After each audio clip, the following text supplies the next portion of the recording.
When World War II came to an end, thousands of soldiers laid down their arms and cities slowly began to rebuild. But there was something that could not simply be left behind: the powerful fleet of German submarines, the feared U-boats. These machines had terrorized the seas for years, sinking entire convoys and almost isolating the United Kingdom. With Germany's surrender, one question remained in the air: what to do with them? Hundreds of these submarines were sunk, captured, or perhaps secretly used by other nations. On May 8, 1945, Germany signed its unconditional surrender. Hours later, Admiral Karl Dönitz, Hitler's successor and former commander of U-boats, issued an order, simple but historic. All U-boats were to cease operations, surface, and surrender to the nearest Allied authority. The long war beneath the Atlantic had ended. Across the North Atlantic, in the Bay of Biscay and the fjords of Norway, more than 150 U-boats surfaced, their crews exhausted, hoisting white flags as Allied planes flew overhead. They sailed to ports such as Holy Loch in Scotland, Lisa Halley in Northern Ireland, and Portland in southern England, each arrival marking the silent collapse of the Wolfpack fleet that had once terrorized Allied shipping routes. The surrender process was strictly controlled. Allied warships escorted the submarines to ports where Royal Navy and United States Navy teams boarded to seize codes, charts, and armaments. Engineers catalogued the vessels, rusted and battle-marked, many barely seaworthy. After months submerged in Loch Erebol, nearly 40 U-boats anchored together in a somber parade of defeat. The logistics were immense, towing and securing submarines from across occupied Europe. Some never arrived, having been sunk or lost due to mechanical failures before reaching port.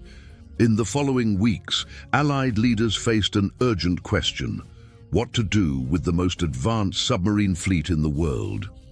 The United States and the United Kingdom saw enormous intelligence value in the revolutionary Type 21 and 23 models, while the Soviet Union, already entering the early years of the Cold War, demanded its share of the captured technology. Meanwhile, captured German crews faced long months of captivity.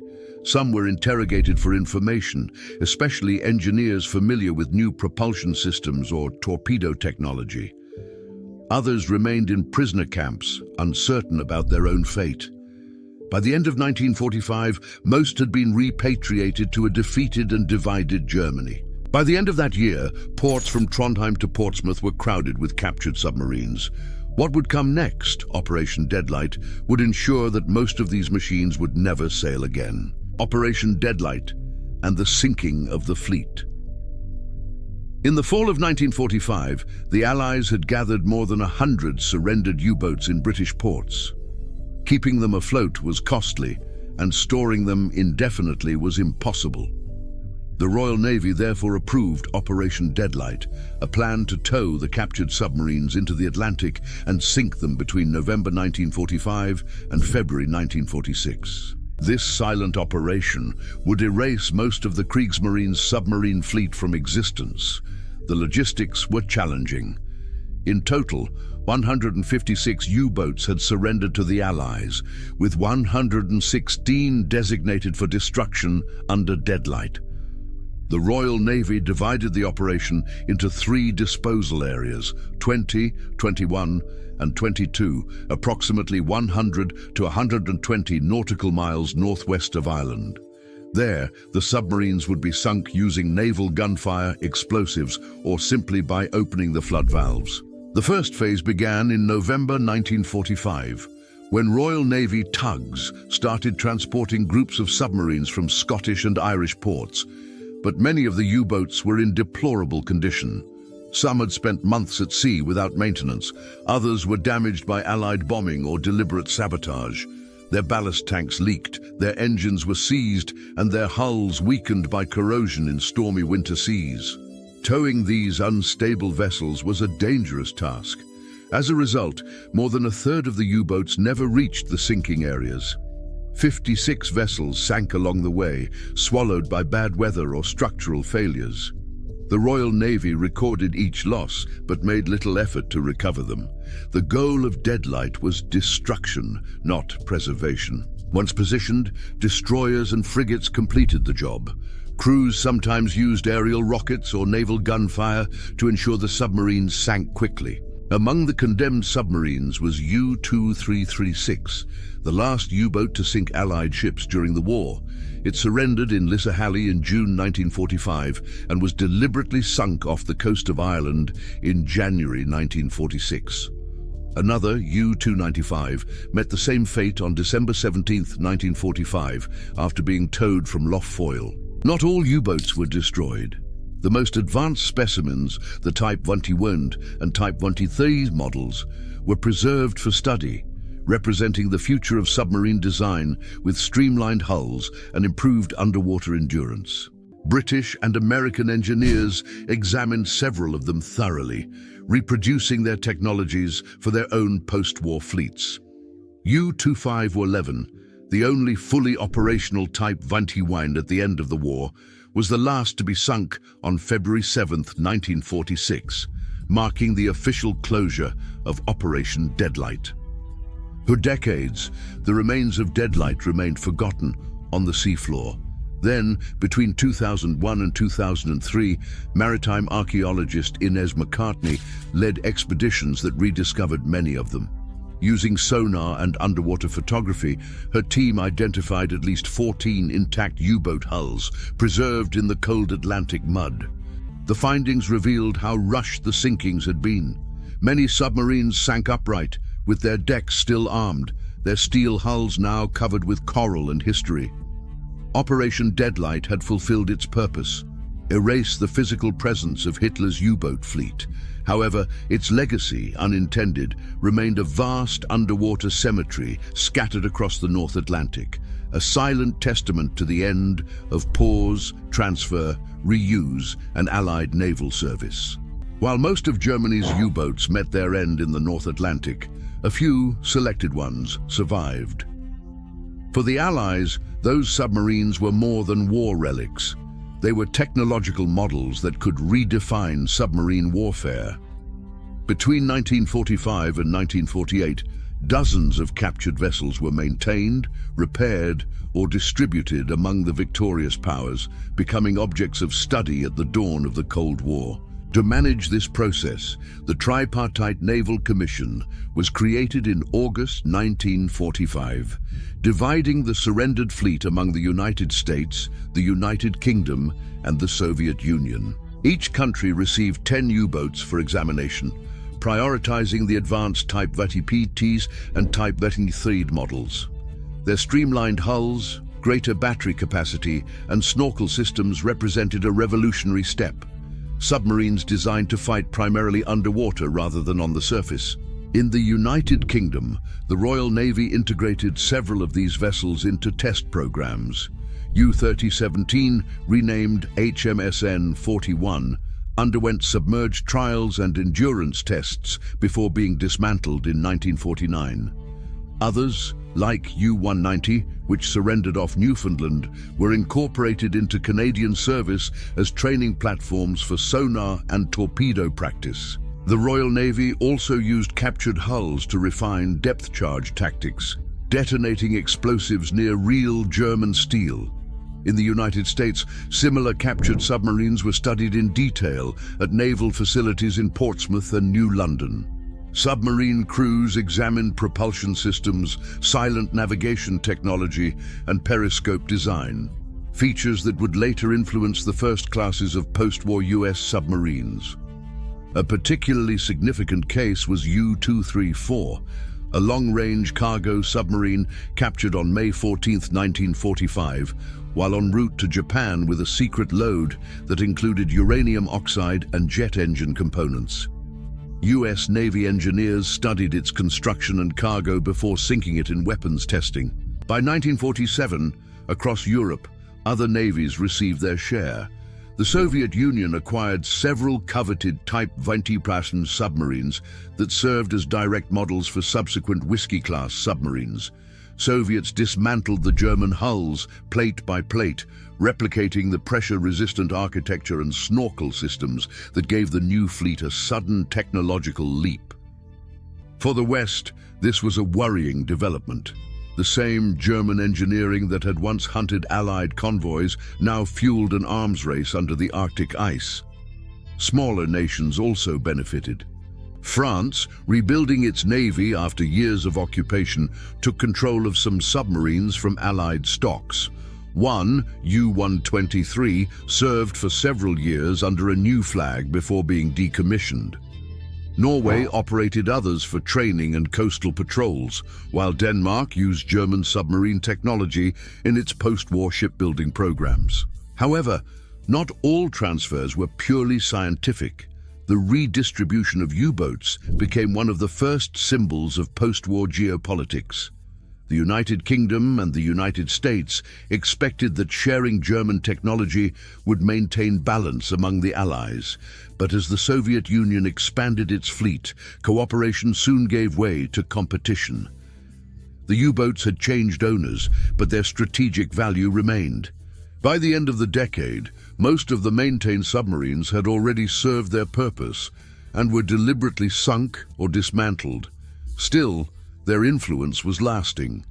Innovations of the Type 21, its batteries, hydrodynamics and underwater speed, became the basis of design for nearly all conventional submarines built during the 1950s. In a sense, Germany's last wartime invention became the model for the nuclear era before continuing. Check this out.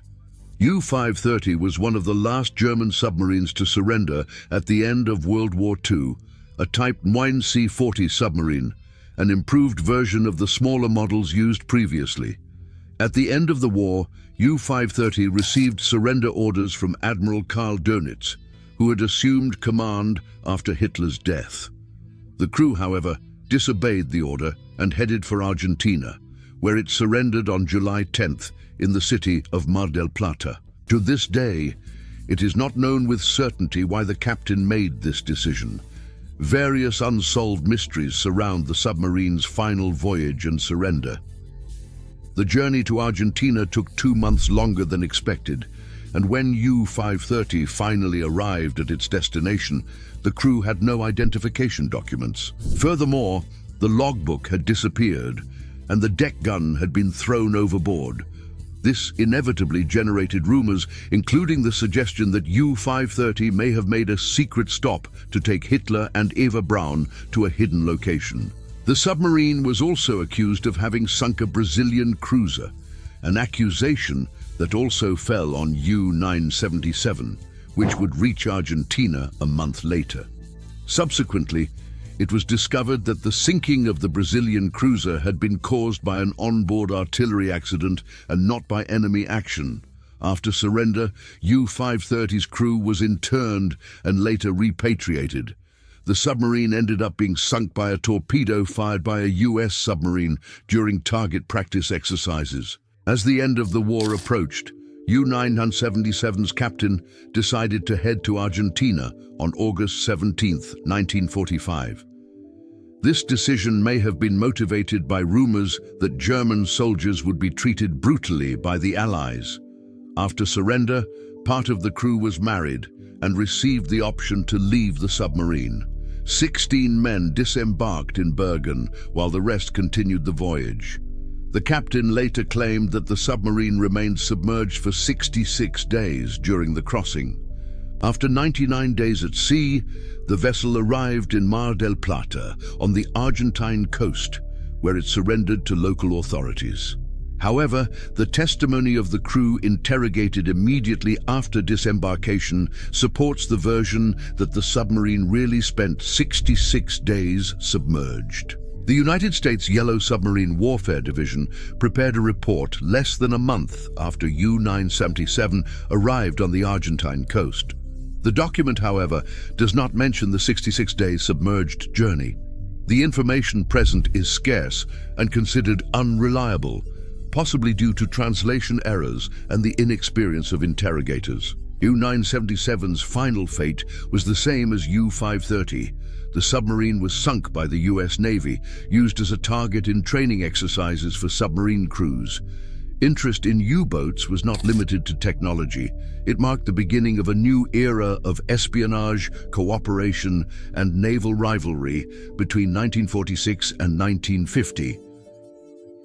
Several nations realized that mastering the principles of German submarine construction could mean a strategic advantage during growing tensions between the Western Bloc and the Soviet Union. What began as a simple technical investigation turned into a silent race for submarine supremacy in the United States. Engineers carried out a series of modernizations incorporating the shape, hydrodynamics, and battery systems inspired by the German Type 91. These submarines were the immediate precursors of the US Cold War fleet and even influenced the first nuclear submarines, such as USS Nautilus, launched in 1954. Meanwhile, the United Kingdom carried out its own secret experiments at Loch Ryan and Garaloch in Scotland. There, engineers tested new coatings, acoustics, and propulsion systems based on captured designs. Many of these tests were conducted aboard ex-German submarines, which never officially entered public records.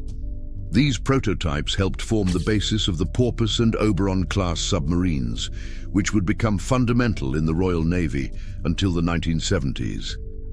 The Soviet Union, for its part, was even more ambitious.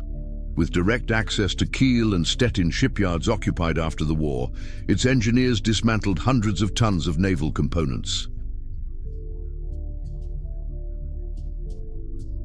Some German specialists were taken to Leningrad and Murmansk, where they helped reconstruct projects under Soviet supervision.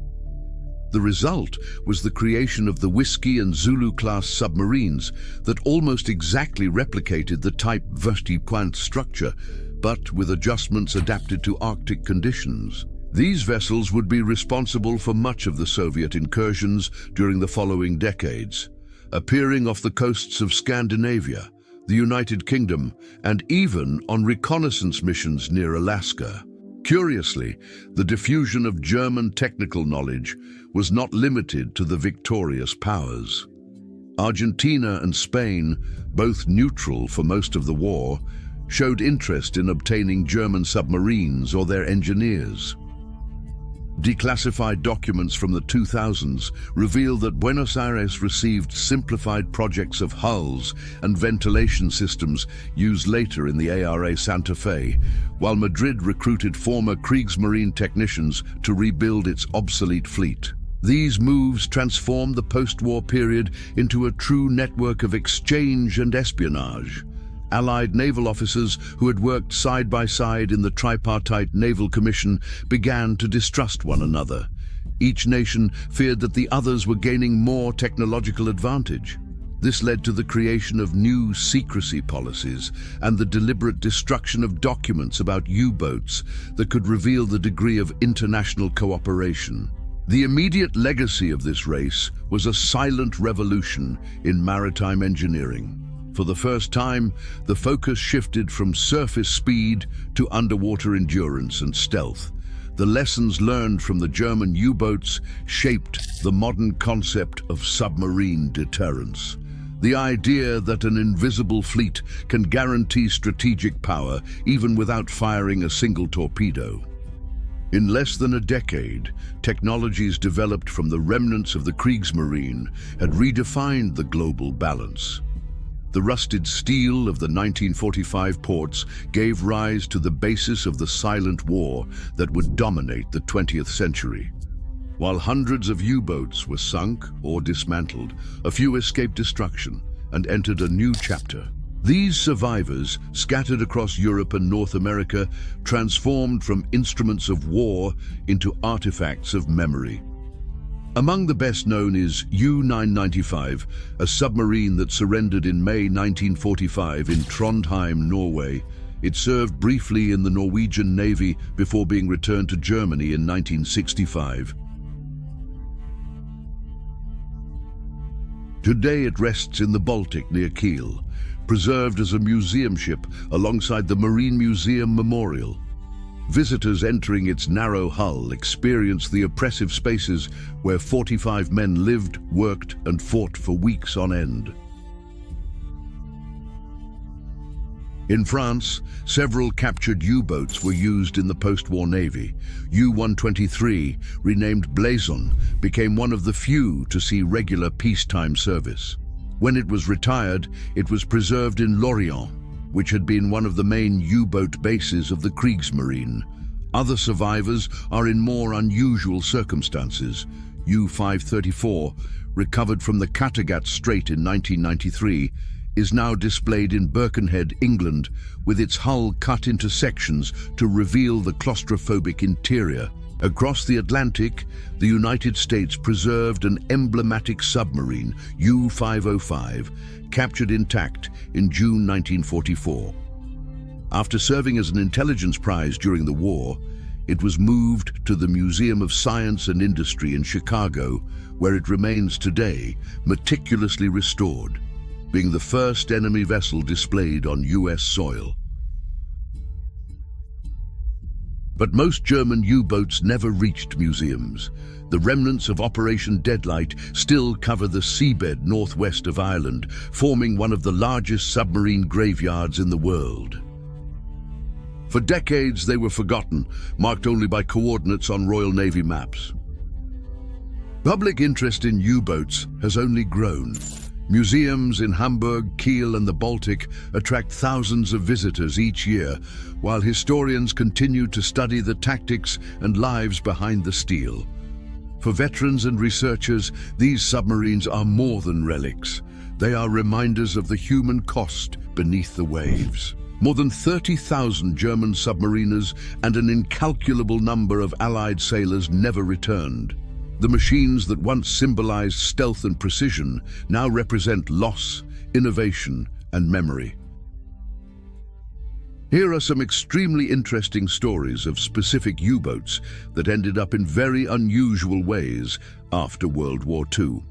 On the silent night of October 13, 1939, a German submarine slid through the cold waters off northern Scotland.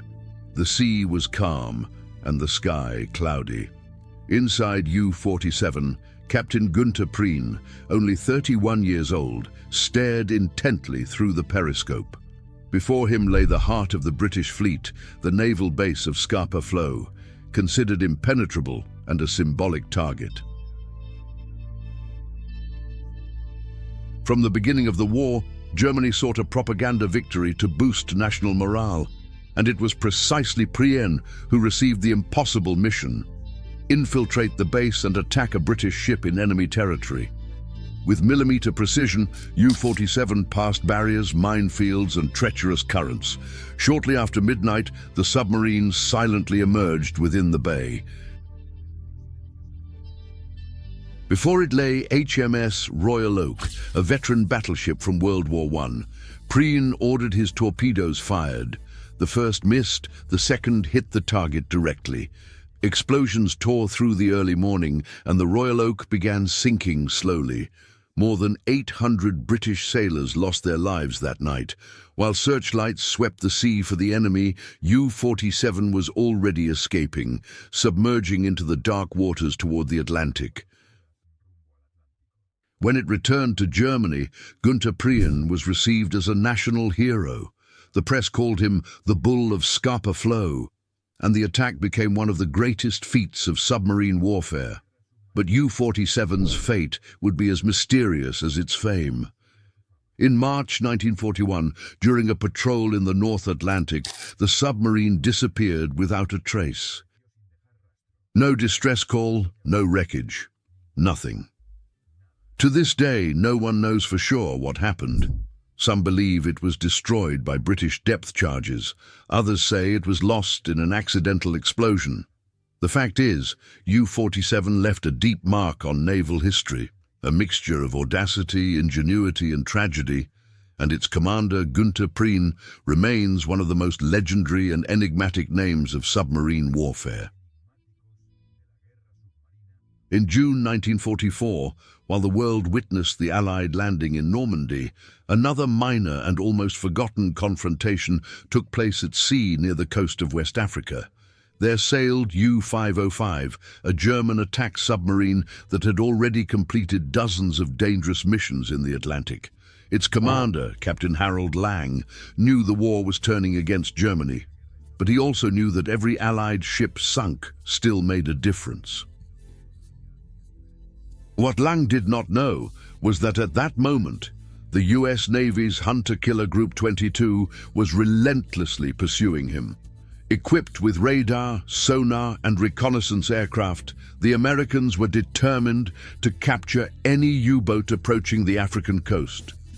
On June 4, 1944, the destroyer USS Scuttling located U-505 within minutes. A sequence of depth charges shook the submarine's hull, damaging electrical systems and letting water in rapidly. The German commander gave the order to abandon ship while the crew surfaced amid smoke and chaos. The submarine seemed doomed to sink, but what happened next was unprecedented in the war. A group of American sailors attempted to capture the U-boat intact. They launched small boats and boarded the submarine, still adrift amid the danger of explosions and the risk of it sinking at any moment. The Americans found something extraordinary: encryption machines, secret codes, and Kriegsmarine documents. The capture of U-505 was a massive stroke of luck for Allied intelligence. The material obtained helped decipher messages and routes of other German submarines, saving countless lives. The submarine was towed to Bermuda under absolute secrecy. No one could know it had been captured. After the war, U-505 would be taken to the United States, where it became a museum piece.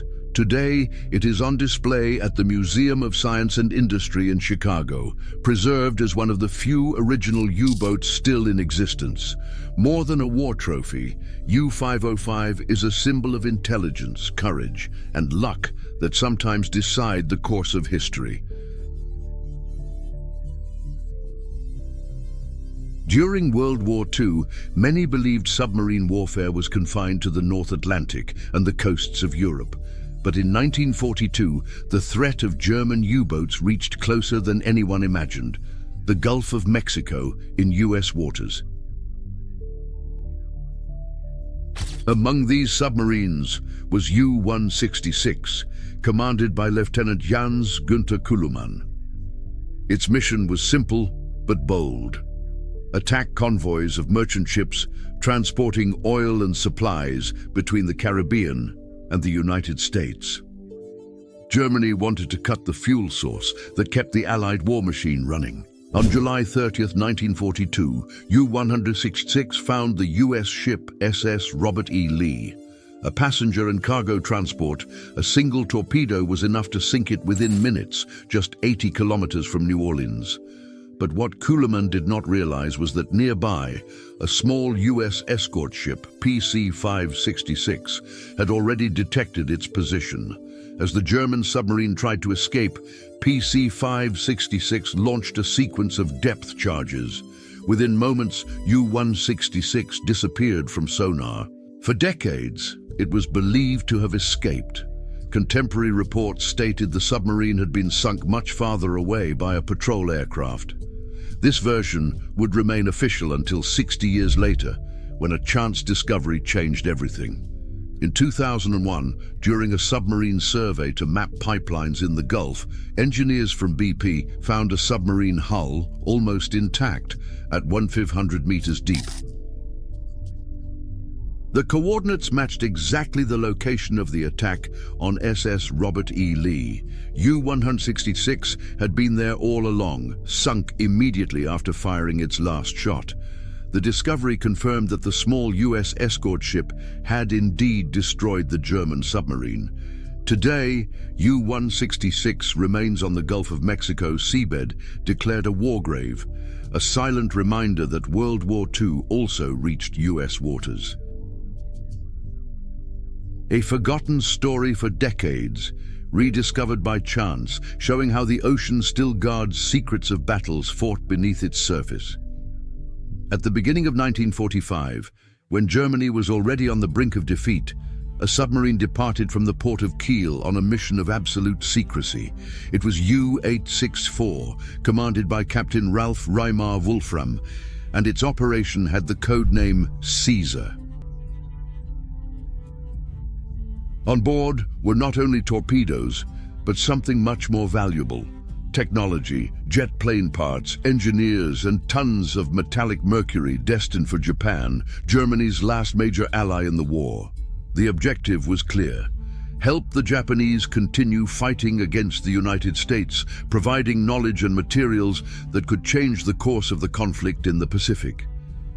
It was a desperate gamble: cross the Atlantic, round Africa, and reach the Far East in the war's final phase. But U-864 would never reach its destination. While crossing the North Sea, the submarine was detected by British radio interceptions. The Royal Navy deployed HMS Venturer in pursuit, and what followed was one of the most extraordinary hunts in naval history. For hours, British Captain James Launders tracked U-864 solely by the sound of its engines. Neither submarine was on the surface. It was an invisible duel fought in the depths. Launders calculated the enemy's position and fired 4 torpedoes. One hit directly. U-864 exploded and sank with its entire crew and cargo, becoming the only confirmed case in history of a submarine sinking another while both were submerged. Decades later, in 2003, the wreck was located off the coast of Norway. To the surprise of researchers, the site still contained more than 60 tons of mercury, spread across hundreds of rusted cylinders, an environmental hazard to this day. U-864, sent in secret to change the course of the war, became a ghost of the past, reminding the world how even the end of World War II was marked by risky operations, deep silences, and tragic fates in the depths of the sea. At the beginning of the 2000s, divers and naval archaeologists began revisiting the places where hundreds of these vessels rested forgotten. Expeditions conducted by European universities and private teams documented dozens of still intact wrecks, revealing time capsules preserved by the cold Atlantic. Many of these submarines remain sealed since 1945, with instruments, personal belongings, and even letters from crew members still stored in the rusted compartments. These findings reignited scientific and historical interest. Oceanographers and engineers studied the effects of corrosion on U-boat steel, using them as references to understand long-term degradation of submerged structures. For historians, each wreck became an individual narrative, a window into the daily life of men confined for months in tiny spaces, facing silence, cold, and constant fear. The sound of diesel engines and the creaking hull under pressure now resound only in digital simulations and restored documentaries. Beyond archaeology, the impact of U-boats is also reflected in culture. Popular films, series, and video games have turned these war machines into icons of mystery and tension. Works like Das Boot and virtual reality recreations allow new generations to experience what it was like to be submerged 200 meters deep, isolated from the world. Modern fascination with U-boats shows how their image transcended the weapons of war to symbols of human ingenuity, resilience, and the dangers of technological ambition. The sea swallowed them 80 years ago, but in a way, they never disappeared. The vessels remain there, silent, dormant, guarding in the shadows of the ocean, the last breath of an era when the fate of the world was also decided in the depths.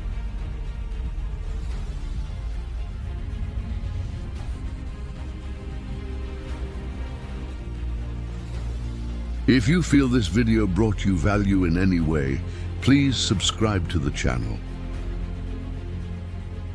Fasvim series.